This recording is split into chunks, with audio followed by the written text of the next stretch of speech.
Nah, ini kita belajar tentang apa itu statistiknya sendiri, mas data itu apa, bagaimana mengumpulkan data, bagaimana menyajikan data, ya, terus bagaimana mengukur pemusatan data, misalkan mean, median, modus, itu ya. Saya kira itu pernah dengar, saya lewati sebentar-bentar. Terus ada ukuran penyebaran, nanti di sini ada standar deviasi, ya, dan sebagainya. Ya, terus ada ukuran kemiringan, jadi kita bicara nanti tentang skew, ya, skew itu kemiringan, ya. Nah, ini kita harapkan nanti kita belajar tentang itu, tapi ini sekilas-kilas saja. Juga kita belajar tentang apa itu pengertian populasi, ya toh, apa sampel, ya. Jadi populasi sampel mungkin pernah dengar lah istilahnya. Saya yakin dah kalau Anda saya tanya apa sampel itu, mesti jawaban Anda sama satu kelas. Sampel adalah contoh, gitu ya.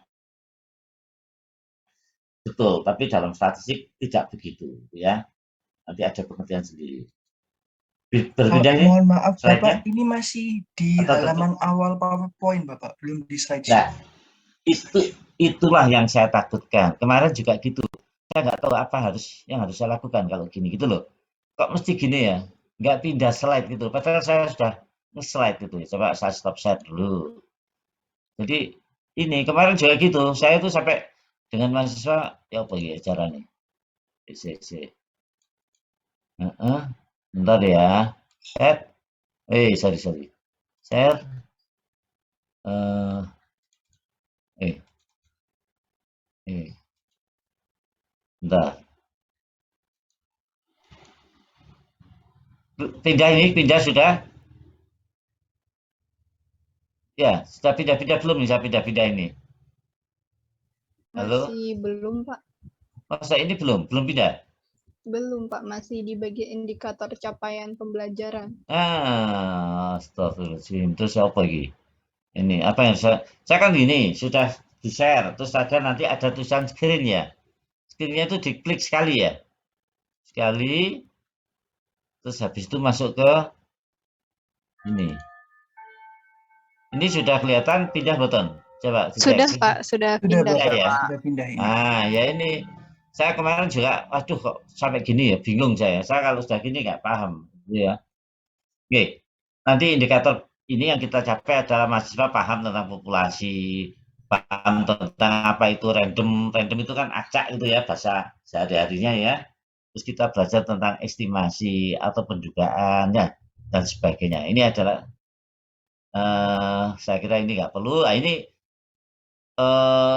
yang menggunakan dasar statistik itu adalah ada biometrika, ekonometrika, teknometrika, environmetric, ya, statistik untuk bisnis ini digunakan di statistik, ada biostatistik itu di kedokteran gitu ya, ada statistik lingkungan yang di tempat kita ini, dan ada statistik quality control atau pengendalian kualitas statistik ya. Ini perpaduan ilmu-ilmu yang digunakan dengan ilmu statistik ya. Kalau biometrik statistik dengan lingkungan gitu ya, dengan kehidupan ya. Kalau ini dengan lingkungan dan sebagainya. Ya. Nah, nanti kita bagi statistik itu yang kita pelajari nanti ada dua, yaitu statistik deskriptif dan statistik inferensi atau statistical inferensi. Dia ada mengatakan statistik lanjutnya, karena dia lebih apa ya, lebih detail dan lebih analisisnya lebih tajam ya. Yang Anda peroleh dulu waktu di SMA itu yang atas, poin 1, deskriptif. Yaitu hanya menggambarkan data saja. Jadi ada data, dihitung mean, median, modus, range, ya, kuartil, dan sebagainya. Tetap nanti kita isi, tapi hanya sekilas saja karena Anda sudah pernah dapat ya. Yang belum itu nanti statistik inferensi. Nah, ini paling agak sulit ya. Butuh latihan soal. Ini seperti matematik, ini butuhkan latihan soal. Nanti soal saya beri banyak untuk latihan-latihan ya. Bukan untuk dikumpulkan, tapi dilatih sendiri di rumah ya. Karena seperti matematik yang namanya limit, diferensial, integral itu nggak bisa dikerjakan cuma 1 sampai 5, 10 soal. Ya, kalau Anda latih ya mungkin harus banyak soal ya. Kalau zaman saya dulu yang namanya PR atau pekerjaan rumah dosen matematika itu soal dikasih sampai 100 yang namanya limit, 100 namanya integral, 100 diferensial ya. macam-macam integralnya, ada integral parsial gitu ya, dan sebagainya, termasuk diferensial parsial gitu ya. Nah, dengan diberi soal yang banyak, akhirnya kita paham, oh kalau ada soal ini pakai rumus ini, soal ini pakai rumus ini gitu ya. Ya, misalkan integral E pangkat X sinus hiperbolikus X dx itu kan kalau Anda nggak pernah latihan susah itu. Ya, susah. Gimana menyelesaikan? Nah, itu kan integralnya parsial, pakai integral U dv sama dengan U kali V dikurangi integral V kali DU gitu ya. Itu contoh-contoh aja, biasanya inferensi ini banyak kita nanti latihan ya. Saya kasih soal yang banyak untuk dipakai latihan. Ya. Ya, kalau kita bicara ini, deskriptif itu hanya sekedar penyajian data ya. Ingat, penyajian data. Jadi kalau saya pakai istilah bahasa umum, statistika deskriptif itu adalah statistik yang digunakan ya untuk bagaimana kita memperoleh data. Ingat ya, memperoleh data, data itu diperoleh ya. Terus mengumpulkan data, jadi setelah diperoleh dikumpulkan gitu ya. Habis itu data dikelompokkan. Ya, ingat ya, memperoleh, ya, dikumpulkan, dikelompokkan. Dikelompokkan tuh gimana maksudnya? Dibuat tabel, ya, dibuat gambar, ya, dibuat histogram salah satunya ya. Mungkin Anda pernah tahu lah ada histogram itu ya. Ada namanya diagram kue atau pie chart ya, dan macam-macam. Sampai yang terakhir itu setelah membuat gambar-gambar itu baru kita menginterpretasikan. Sampai di situ interpretasi. Itu deskriptif. Interpretasi itu bukan menyimpulkan, beda ya. Menyimpulkan mesti harus ada analisis. Jadi interpretasi itu hanya sekedar, oh karena minyak ini sekian, ini minyak sekian. Min itu mohon maaf ya, saya pakai istilah min. Min itu rata-rata ya. Oh karena ini rata sekian, ini rata sekian, maka rata-rata ini lebih tinggi daripada ini. Itu aja. Ya. Itu interpretasi. Lain dengan statistik inferensial, kalau statistik inferensial itu nanti menyimpulkan. Jadi interpretasi dan kesimpulan itu beda. Ya. Interpretasi itu hasil dari eksplorasi, ya. Kalau kesimpulan itu hasil dari analisis. Jadi tolong dibedakan. Ya, ingat saya ulangi lagi, interpretasi hasil dari eksplorasi. Eksplorasi itu gambaran-gambaran tentang data yang dikelompokkan tadi. Sedangkan kalau kesimpulan itu hasil dari analisis. Analisis itu menggunakan metode-metode statistik yang baik, gitu ya. Ini bedakan. Jadi kalau inferensial itu terkait dengan ini. Beda kalau tadi itu bagaimana memperoleh data, mengumpulkan data, ya, atau mengelompokkan data sampai kepada interpretasi. Itu kalau deskriptif, tapi kalau inferensial itu dimulai dengan bagaimana teknik pengambilan data. Nah, yang beda itu pakai teknik. Dan tidak deskriptif karena teknik ya. Teknik mengambil data itu namanya teknik sampling.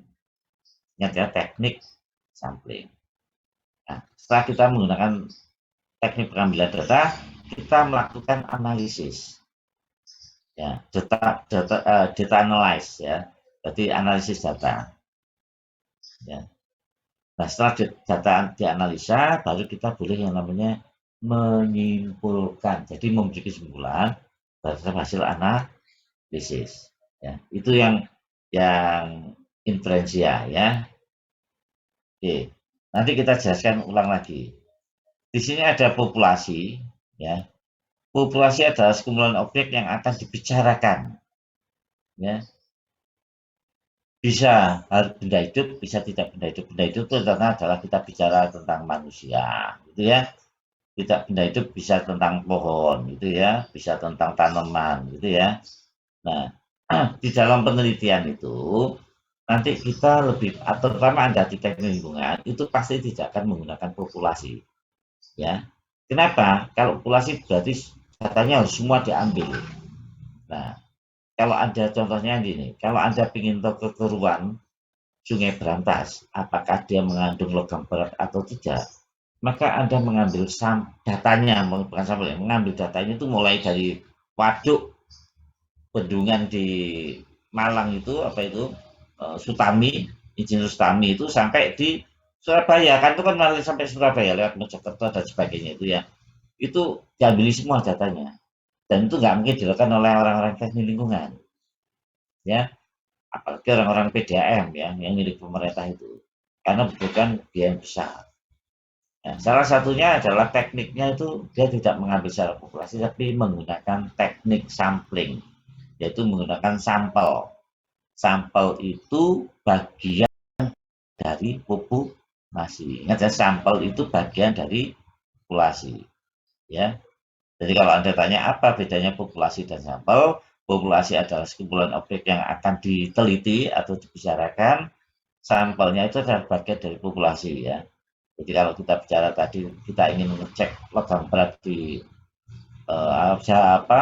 aliran Sungai Berantas ya, diambil aja mungkin Mojokerto berapa titik, ya Sidoarjo berapa titik, ya terus Surabaya berapa titik, diambil semua Blitar berapa titik gitu ya.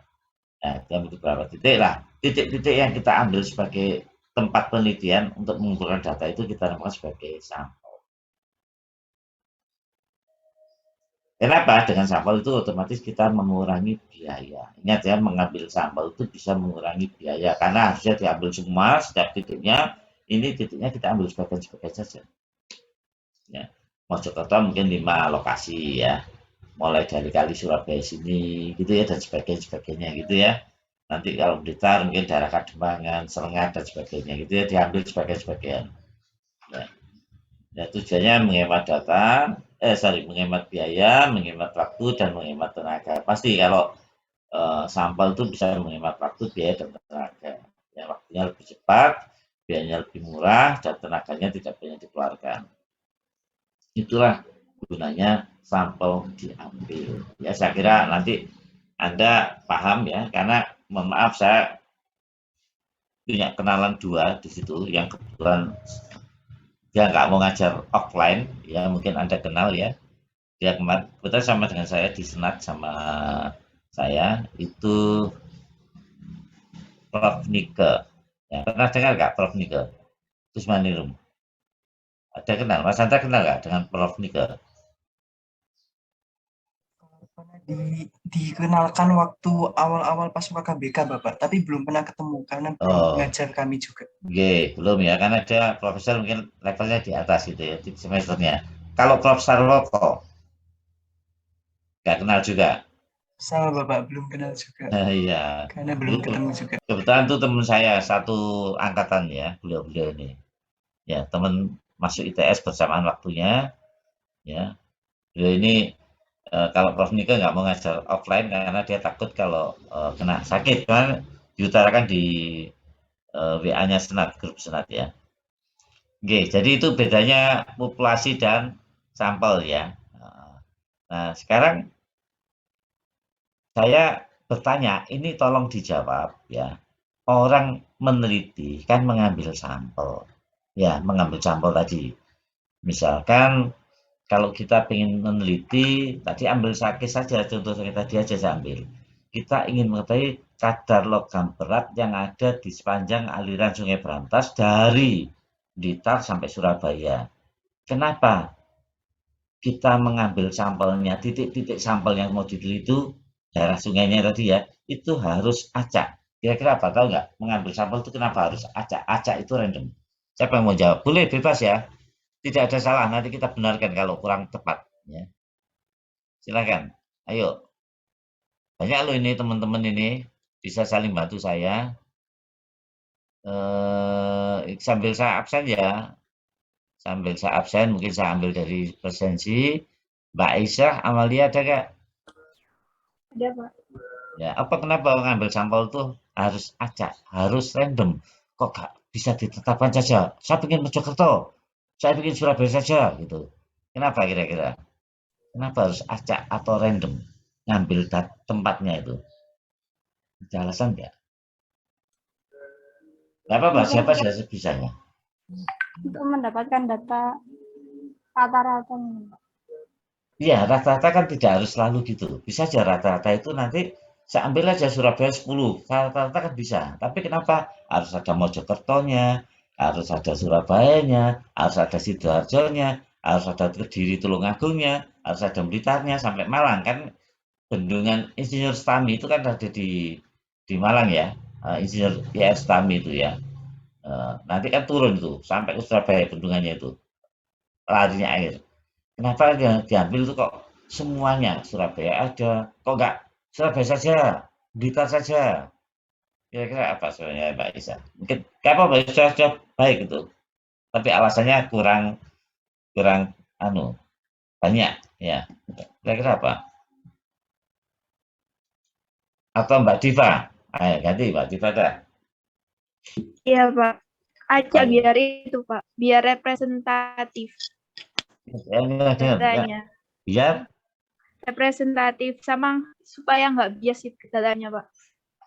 ya yang jelas ini dengan mengambil data yang ada akan diperoleh hasil yang baik. Baik itu ya mungkin istilah Mbak Diva tadi nggak bias ya. Bias itu kan berarti nggak bagus kan ya. Ada penyimpangan ya. Ya, contohnya gini loh, paling simpel ya. Kalau Anda sering jalan-jalan ke luar kota, mungkin ke Jogja lah gitu ya. Jogja itu kan ada di stasiun kereta api atau di terminal bis itu ada orang jualan salak pondok gitu ya. Dan salak pondok itu ditaruh di keranjang ya. Terus dia selalu menawarkan, mari mas, mari mbak, salaknya manis, ngicipi gratis tapi cuma satu gitu ya. Untuk Anda bisa tahu itu manis atau tidak, kita kan tidak boleh ngambil yang atas.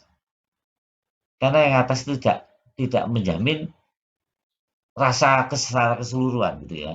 Yang atas mungkin dipasang yang manis-manis saja. Yang bawahnya ternyata kecut-kecut atau sepet gitu ya.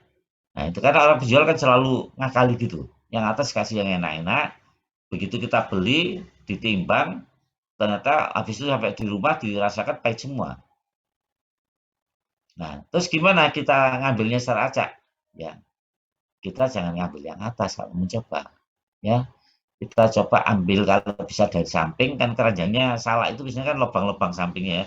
Kita ambil dari samping satu saja. Itu kan kaca namanya. Nah, dari situ kelihatan. Kalau dia nanti nggak manis, ya bilang aja nggak manis. Ya, ini nggak manis Bu, saya ambil dari samping. Oh iya, nah, gitu dia ketawa malu. Karena apa? Dia masang manisnya ada di atas gitu. Makanya kalau beli-beli itu kalau suruh ngambil sampelnya itu jangan yang di atas, karena pasti dipasang yang manis, yang empuk, yang enak, yang renyah gitu ya. Sama dengan kerupuk, sama dengan orang jual beras dalam karung. Makanya kalau ada orang jual beras dalam karung, ya ini satu kintal namanya. Satu kuintal itu 100 kilo ya. Dia naik becak gitu misalkan ya, naik becak dia jual beras, Bu, beras saya itu bagus Bu, warnanya putih dan sebagainya. Terus dia buka tutup atasnya dari karung tadi. Kelihatan putih, tapi kan kita nggak gitu cara ngeceknya apakah putih tidak. Ada alat ngecek apakah dia betul putih atau tidak itu dengan alat yang ditojoskan ya atau tusukkan gitu ya ke karungnya lewat samping-samping. Nanti kita bisa ngambil dari samping itu 5 tusukan gitu ya secara acak gitu ya. Mungkin dari samping kiri, samping kanan, samping depan dan belakang kita ambil masing-masing. Ya satu-satu, nanti satunya lagi bebas 5 kali tusukan. Nanti kita lihat apakah berasnya itu memang putih atau tidak. Ternyata putih di atas, yang bawahnya itu samping kiri kanannya itu sudah bulak semua. Nah, nanti kita bisa mengatakan bahwa beras yang kamu tawarkan ke saya nggak cocok Pak. Ngomongnya putih, ini loh faktanya saya bisa ngambil secara acak. Itu adalah tidak putih. Makanya supaya mendapatkan tadi betul nggak Diva tadi, supaya mendapatkan hasil yang tidak bias, itu perlu pengambilan sampelnya secara acak. Nggak biasa artinya sesuai dengan kenyataan yang ada gitu ya. Nah, itu penting sekali. Acak itu digunakan supaya hasilnya lebih representatif tadi istilahnya gitu ya. Bias ya, tidak ada bias. Oke, itu memang syaratnya gitu. Makanya kenapa ngambil Surabaya ada berapa titik, Mojokerto berapa titik, Sidoarjo berapa titik. Ya tujuannya gini, supaya nanti Surya Batis itu kan terwakili, setiap kotanya ada. Nanti bisa dirata-rata dari setiap kota tadi, ketemunya misalkan mungkin Blitar bagus gitu ya. Begitu masuk ke Kediri sudah mulai berkurang bagusnya. Dan seterusnya sampai Surabaya budak sekali. Anda kan tahu air PDAM Surabaya kan tidak bisa diminum karena meskipun dari Sungai Barat tapi sudah terkontaminasi bahan-bahan kimia. Kok bisa Pak? Iya, karena di Mojokerto itu banyak pabrik. ada Ajinomoto yang produksi Vitsin itu ya, sebagainya. Nanti dari situ kita bisa mengatakan bahwa air kali Surabaya tidak layak minum, ya meskipun diolah dengan PDAM yang lebih bagus, karena logam beratnya masih ada, bahan kimia juga masih ada. Ya, jadi tujuannya betul tadi untuk memperoleh hasil yang bagus dan bisa dikatakan tidak bias, ya. Oke, itu kita bicara di situ. Sekarang kita bicara di oh, enggak usah, nanti aja ini. Ini istilah-istilah saja. Kita bicara di data. Data itu apa? Ayo, mungkin saya nanti nggak apa-apa sambil kita bicara. Data itu apa kira-kira ya? Ini kan pengelompokannya. Ya, data itu apa sebenarnya? Mungkin ada yang bantu saya pengertian data. Nggak apa-apa, tidak ada istilah salah ya di sini ya. Tapi paling nggak Maulidan. Maulidan? Ada Maulidan? Rahmatul Aulia? Halo? Ada, Pak. Iya. Kalau kamu coba kalau ditanya data itu apa? Kira-kira apa? Data itu kan Anda tahu kalau data ya itu. Apa sih pengertian data itu? Ya. Data itu informasi ya, Pak. Informasi yang dikumpulkan gitu. Nah, data itu bisa berbentuk angka atau bisa tidak berbentuk angka? Bisa berbentuk angka. Nah, bisa yang tidak berbentuk angka, non numerik ya. Ini kebetulan saya sudah buka non numerik ya. Non numerik. Ya. Tidak berbentuk angka. Nah, data yang berbentuk angka itu kita namakan data. Jadi data itu adalah kumpulan angka-angka, orang menerjemah gitu ya, kumpulan angka-angka berarti kan angka, ya ada yang tidak berbentuk angka. Ya, seperti kalau tinggi badan itu kan data. Ya. Bentuknya apa? Angka. Berat badan, angka. Ya, angka. Tapi ada yang itu namanya data kuantitatif. Ingat ya, kuantitatif. Ya. Ada data yang bersifat kualitatif. Ya, ini kualitatif. Yang tidak berbentuk angka. Misalkan, mohon maaf ya, tadi ini kan ada beberapa mahasiswi ya di sini. Kalau misalkan sambil contoh Melati ya, Nur Aini. Melati ini kan perempuan ya, lihat namanya. Kalau tanya cantik, berapa nilainya? Nah, ini susah. Cantik itu dinilai susah. Dengan diva bedanya berapa? Susah, ya.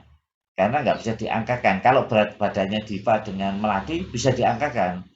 Ya, mungkin Melati berat badannya 45, ya, diva beratnya 50. Berarti diva lebih berat daripada Melati. Atau mungkin Maliki Sabana tingginya 160, ya. Sedangkan Lailatus itu Sadia itu tingginya tadi kan 160 ya gitu ya. Ini tingginya 150. Maka kita bisa mengatakan yang satu lebih tinggi daripada yang lain. Kenapa? Ada angkanya. Tapi kalau saya mau mengatakan si A dengan si B sama-sama perempuan, ya cantik, itu nggak bisa dibandingkan karena nggak bisa ditulis dalam bentuk, tapi bisa diangkakan, ya. Yang jadi kualitatif ini adalah data yang tidak berbentuk angka, non numerik, tapi bisa dibuat angka. Terus gimana cara membuat angka? Dibuat indikator namanya, ya, indikator. Misalkan kita harus buat definisi cantik itu dari sisi, ya, saya nggak enak lah nyebut cantik, motivasi gitu aja, ya, motivasi. Kalau cantik nanti khawatir kalau nyangkut kepribadiannya orang ya. Kalau Anda tahu motivasi itu kan nggak bisa diukur. Anda itu motivasinya untuk masuk sekolah ITSI berapa ya? Motivasinya nggak bisa. Karena motivasi nggak ada alat ukurnya. Seperti timbangan yang ditaruh langsung muncul berapa kilogram. Ya. Kalau pakai mistar berapa sentimeter. Tapi kalau motivasi susah. Ya. Membandingkan motivasi orang itu susah. Ya. Tapi paling nggak motivasi itu adalah data kualitatif yang nanti bisa dikuantitatifkan. Misalkan Andra dengan Marsekal Dias ini. Marsekal Dias ini mohon maaf, laki ya Marsekal ya? Iya Pak, lagi Oke, ya kan namanya Marsikal itu kan nggak tahu bapaknya angkatan laut dulu kan. Atau angkatan udara malah ya. Ya oke. Itu motivasi masuk ITS itu kayak gimana? Susah ya.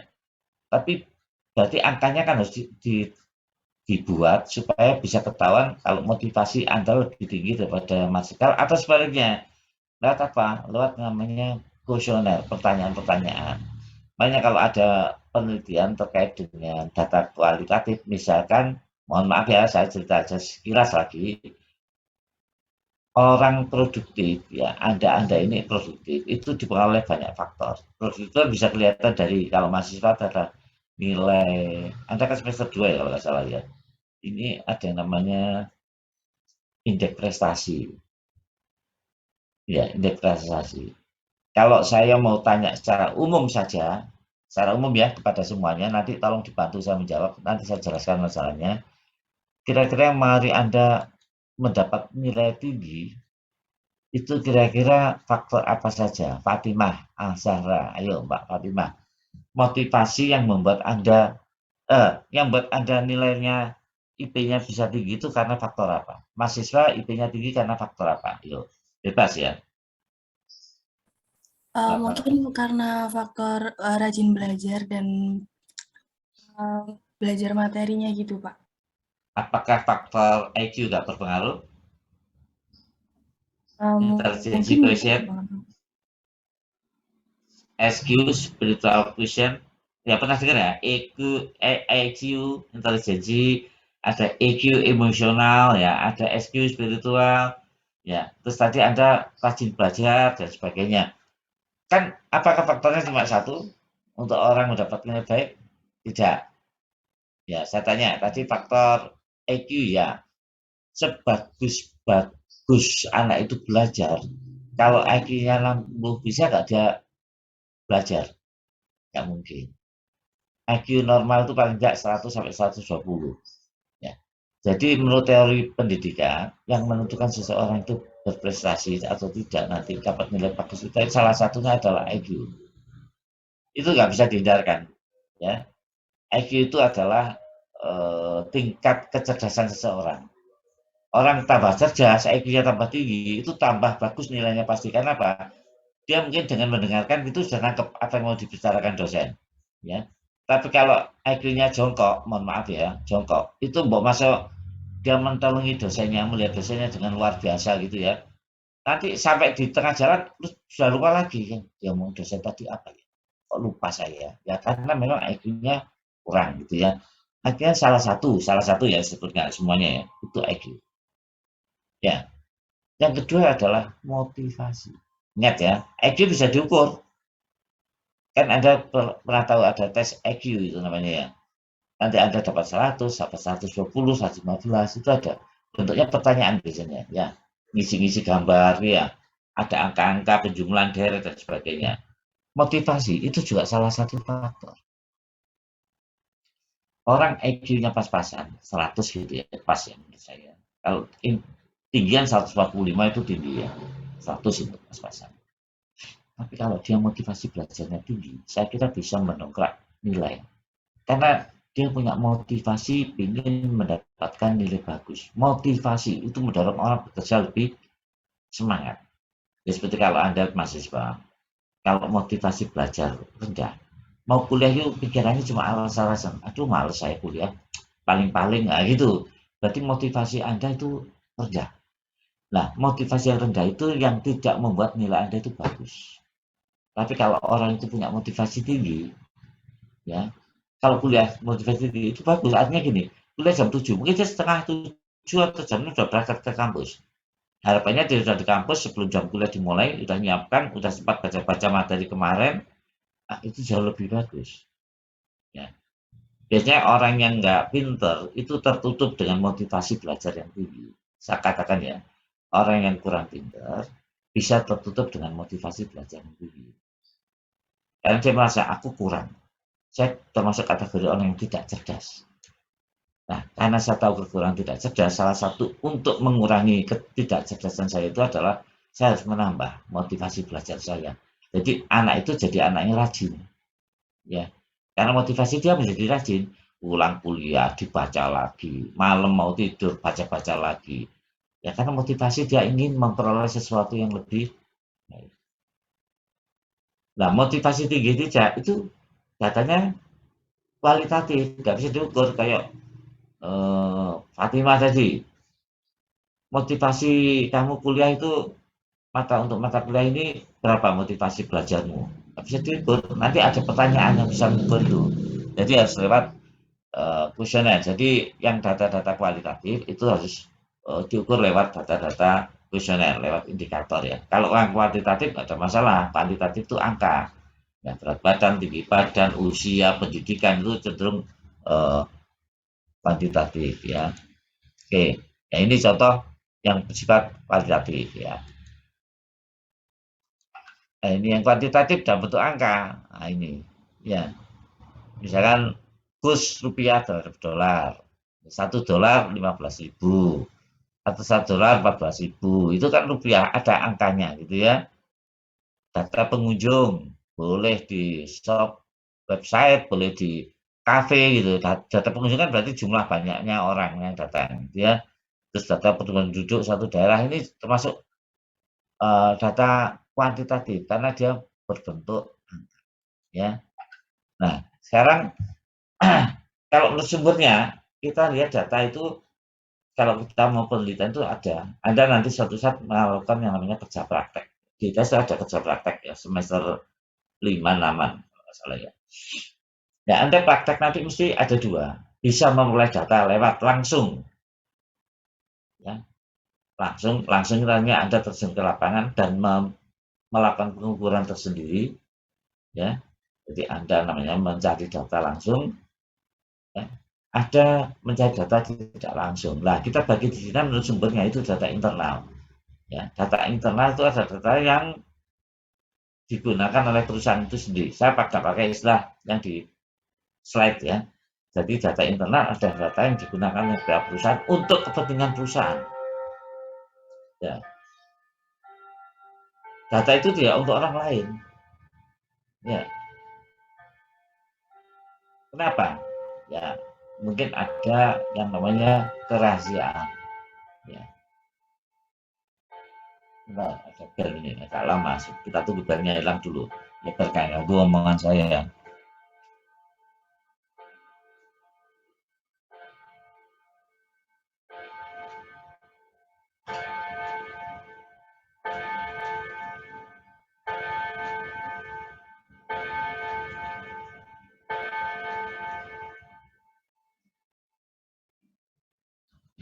Oke, sudah. Ya, ini jam kuno ini ya.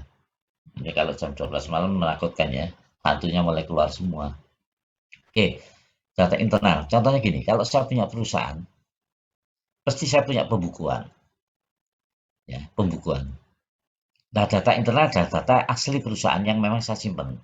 Manfaatnya adalah untuk perusahaan. Misalkan menyangkut keuangan, ya toh. Karena jangan sampai keuangan saya ketahui oleh orang lain. Kenapa? Kalau ketahuan, nanti terkait dengan pajak yang dikenakan pada perusahaan saya.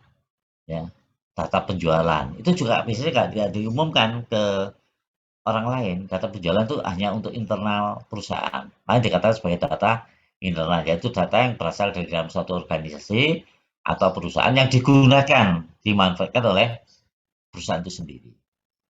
Ya, karena apa? Jangan sampai ketahuan. Makanya kalau Anda suatu saat ngomong, Pak, saya pernah kerja di suatu perusahaan, dikasih data. Itu bukan data internal yang asli. Pasti data itu sudah dimodifikasi. Loh, kenapa dimodifikasi? Ya jangan sampai ketahuan. Ya, misalnya penjualannya sekian, keuntungannya sekian. Ya, kenapa nggak diketahui? Ya karena nanti kalau orang pajak tahu, ditarik itu pajaknya. Ya, kalau Anda artis, kadang-kadang artis itu kan mendapatkan penghasilan banyak ya dari hasil show-nya itu ya. Itu kadang-kadang dia tidak menunjukkan gitu loh berapa pendapatannya dia. Karena apa? Nanti pasti kantor pajak akan melirik itu. Wah, ini orang kaya ini. Pendapatannya banyak. Ingat ya, pajak pendapatan itu ada baik untuk perorangan maupun perusahaan gitu ya. Nanti kalau saya penghasilan saya sekian juta per bulannya, orang pajak tahu, saya pasti dikenakan pajak gitu ya. Nah, itu berapa persennya? Itu ada aturannya.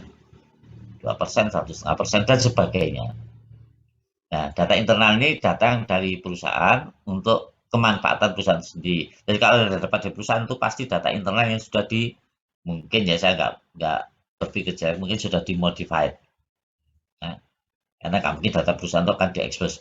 Kadang-kadang kalau dia punya, nggak mungkin diberikan ke orang lain. Misalkan saya kerja praktis di perusahaan itu, saya minta data keuangan, biasanya dia menutup diri. Aduh mas, kalau masalah keuangan kita nggak berani buka. Ini rahasia perusahaan, gitu sih, ya. Karena takut dengan orang pajak. Nah, kalau data eksternal adalah data yang digunakan oleh orang lain. Data itu dari perusahaan, ya, tapi dimanfaatkan untuk kepentingan orang lain. Contohnya, ya tadi ini BPS. BPS itu mengambil data, melakukan survei-survei data. BPS punya data, dan data itu bisa diekspos. Siapa yang butuh ya silahkan ambil.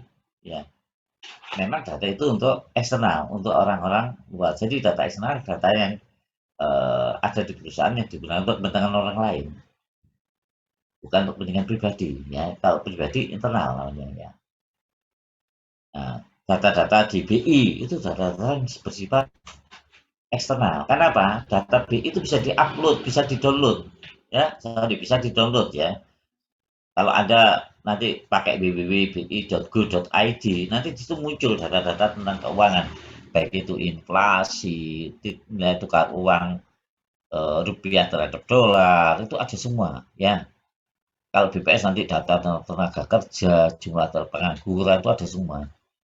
Nah, itu data-data yang bisa kita ambil dan memang oleh perusahaan itu memang digunakan untuk kepentingan orang lain, itu namanya data eksternal. Jadi beda ya, internal digunakan untuk kepentingan pribadi, eksternal digunakan untuk orang lain.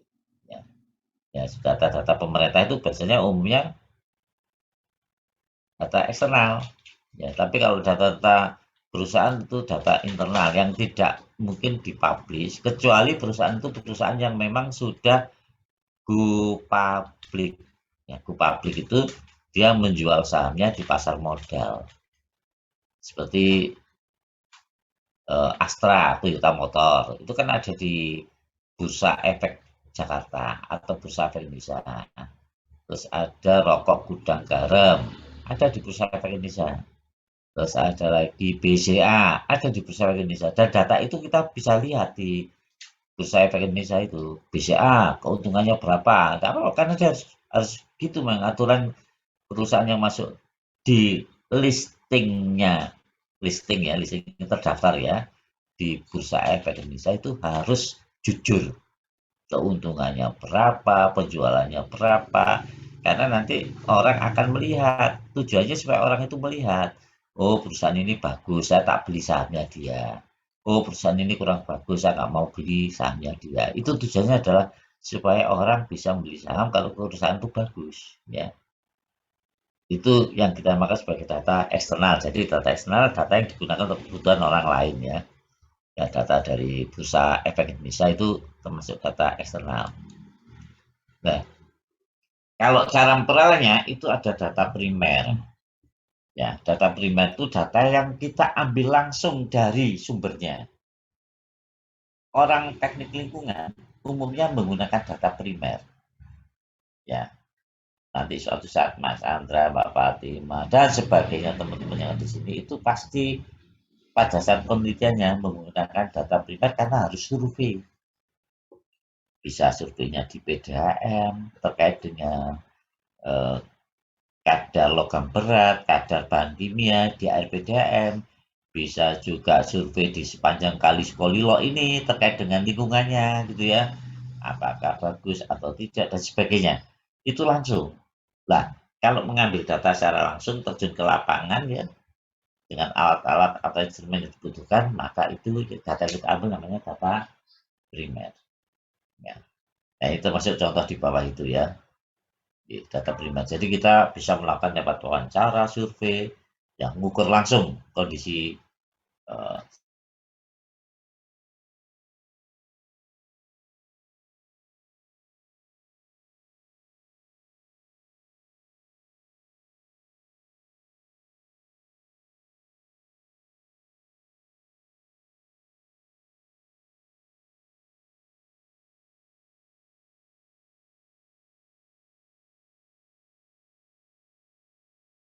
fotokopi, ya, maka dikatakan sebagai data sekunder. Ngambil data di PI lewat Google, Go ID gitu ya. Nah, itu juga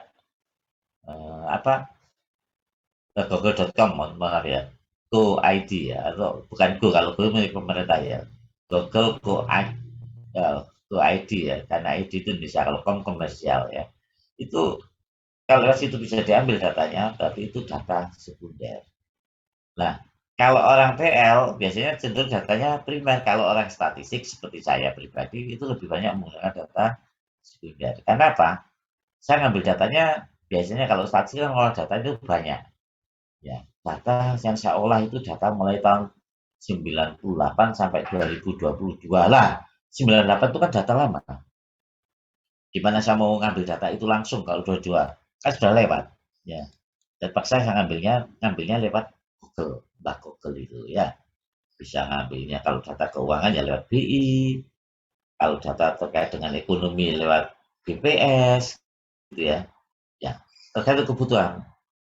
Ada datanya, ada. Mereka stok data itu mulai tahun berapapun, insya Allah ada. Nah, data yang saya ambil semacam itu dinamakan sebagai data sekunder, ya, karena yang ngambil dia, yang istilahnya melakukan penelitian dia, kita tinggal ngambil datanya saja, tinggal fotokopi, ya.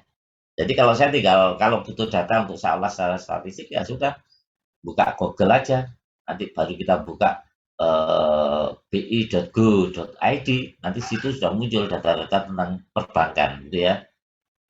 Bisa juga lewat BPS ya, Badan Pusat Statistik, itu nanti muncul juga data-data tentang pengangguran dan macam-macam ya, terkait ekonomi, sosial ekonomi ya, banyak sekali ya. Nanti bisa, itu namanya data sekunder. Nah, ini saya kira skala pengukuran biasanya nggak begitu penting, tapi sekarang kita tahu ada skala pengukuran itu nominal. Nominal itu saya ulangi, masuk dulu sebentar.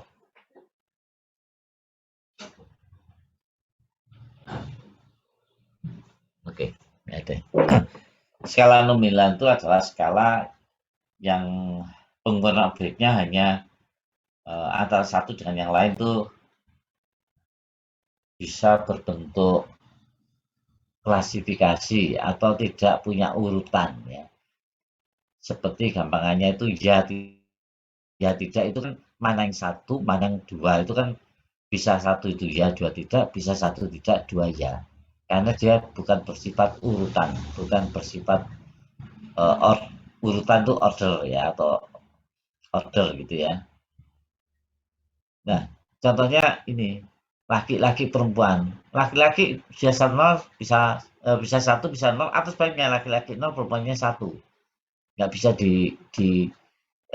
nggak masalah dibolak-balik. Seperti ini Islam 0, Kristen 1, Katolik 2, dan seterusnya. Bisa aja Islamnya 4 gitu ya, Kristennya 1, boleh, nggak ada masalah. Nggak ada yang melarang gitu ya. Nah, ini pengukuran. Beda dengan skala pengukuran yang nominal. Beda dengan ordinal. Ordinal itu harus surut. Ya, nggak bisa dibolak-balik. Ya. Contohnya pendidikan, itu kan SD, SMP, SMA, SD 1, SMP 2, SMA 3. Ya, skornya. Nggak mungkin kita habis SD 1, SMA 2, SMP 3, itu nggak boleh ya, karena itu berarti menyalahi aturan ya, skala pengukuran menyalahi aturan. Kalau ordinal ya seurutan ya. Ini misalkan SD, SMP, SMA ya, kalau penghasilan sangat rendah, sedang, tinggi, sangat tinggi penghasilan gitu ya. Terus juga masalah banyak yang terkait, intinya urutan aja ya. Nah, urutan ini kita namakan sebagai skala ordinal atau order ya, ordinal. Ada skala interval ya, ada skala rasio, nanti ini bisa dibaca sendiri ya. Ini saya kira juga bisa dibaca, cara mengumpulkan data itu bisa macam-macam caranya ya. Mengumpulkan data via yang pertama ini juga boleh. Biasanya anak-anak statistik itu kalau ingin penelitian, dia nggak mau data sekunder, dia ingin data primer, berarti dia menggunakan angket atau kuesioner ya. Yang sekarang lagi ngetren itu angketnya tidak dibuat dalam bentuk kertas, tapi masuk ke Google Form ya. Jadi semua orang ngisi di Google Form ya. Sering kita ngadakan kuesioner lewat Google Form ya, kita ngisi aja. Nanti begitu kita submit sudah masuk, selesai. Ada yang mengumpulkan data lewat mengambil dokumentasi. Jadi kita ke perusahaan minta data. Terus kita dikasih buku, terus kita catat atau kita copy. Itu dokumentasi ya. Bisa lewat wawancara ya, diskusi itu. Nah, diskusi itu nanti kita tahu angka-angkanya ya, dan macam-macam. Oke, silakan sebelum ada pertanyaan berikutnya. Ayo silakan.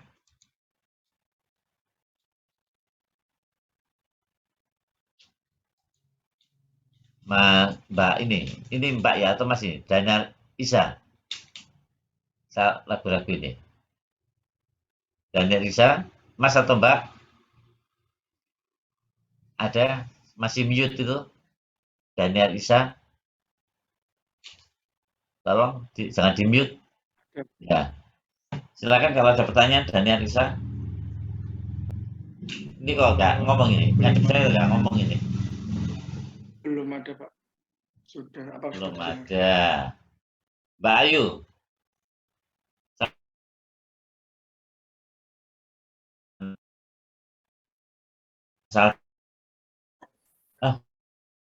Semua. Oke. Kalau kita menginjak tentang statistik deskriptif. Oke, apa? Saya nanti menggunakan sarana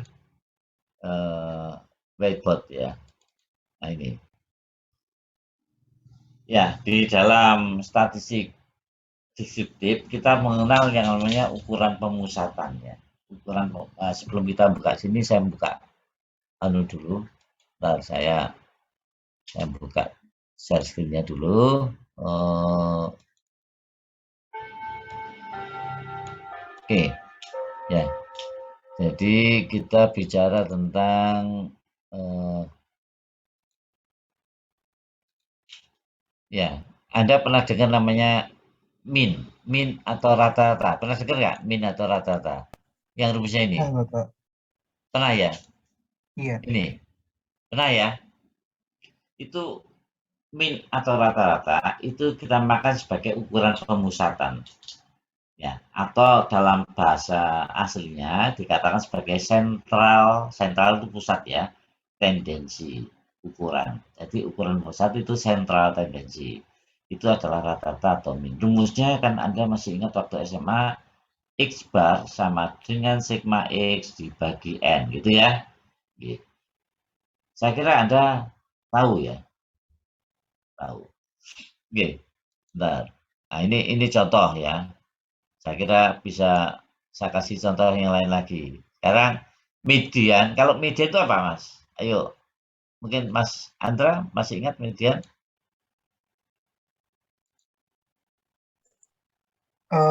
Kalau untuk deskripsi bahasanya sendiri saya kurang paham bagaimana menyampaikannya, Pak. Cuma kalau median tuh setahu saya data tengah dari sekumpulan data yang telah dikumpulkan menjadi satu. Telah dikumpulkan ya, ya. Dan diurutkan, Pak. Dari Nah, kecil itu ke yang besar. penting, itu yang belakang itu diurutkan.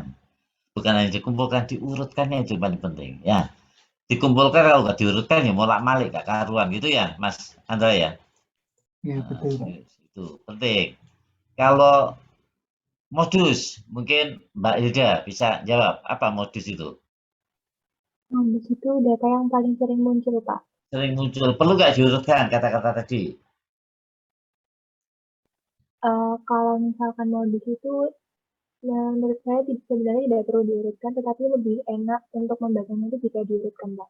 Oke, setuju. Pinter kamu. Jadi modus itu adalah data yang sering muncul ya. Kalau pertanyaan harus diurutkan, tidak harus. Tapi kalau diurutkan jauh lebih enak. Ya betul tadi. Karena dengan diurutkan kita bisa lihat nanti yang ngelompok paling banyak di angka berapa kan gitu ya. Itu betul itu. Jadi tidak wajib urut, tapi lebih enaknya kalau bisa diurutkan supaya mudah dilihat dengan jelas. Ya, modusnya di angka berapa. Nah, sekarang saya mau share, tapi share yang angka ini. Sebentar ya.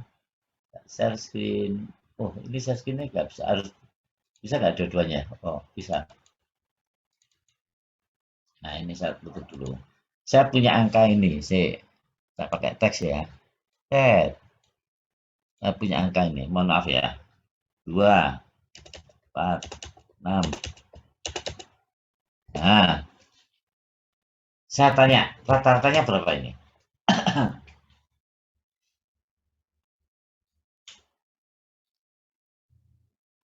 Ayo, siapa yang bisa jawab? Rata-ratanya 3, berapa? 3. 6 kan. 6, Pak. 6 ya, 6, betul ya. Karena kebetulan paling gampang ini angkanya bedanya 22, 2, 4, 6, 8, 10 ya tengah-tengah kan kebetulan ya. Tengah-tengah. Ini jumlah kan Anda bisa lihat 30 bagi 5 kan 6 ya, betul. Nah, ya. Tapi kita harus ingat di dalam statistik, dalam matematik ya, bukan statistik saja, ada yang namanya min aritmatik. Kan pernah dengar ya waktu SMA dulu. Ada deret hitung, ada deret apa lagi selain hitung? Coba ingat-ingat. Anda dulu diajar deret hitung, ada lagi deret apa? Yang angkanya begini, kalau deret hitung misalnya gini, 2, 5, 8, 11, 14. Ini deret hitung ini. Deret hitung. Kenapa dikatakan deret hitung? Ayo. Karena bedanya sama Pak 3. Ono sepeda motor lewat. Karena apa? Karena beda selisih antara suku yang pertama sama suku yang kedua itu sangat beda gitu. Ya, karena setiap angka dalam deretan itu berbeda 3. Ini kalau zaman Anda dulu ditulis sebagai A-nya itu sama dengan 2 gitu ya. Terus B-nya sama dengan 3. Gini kalau nggak salah kan gitu ya.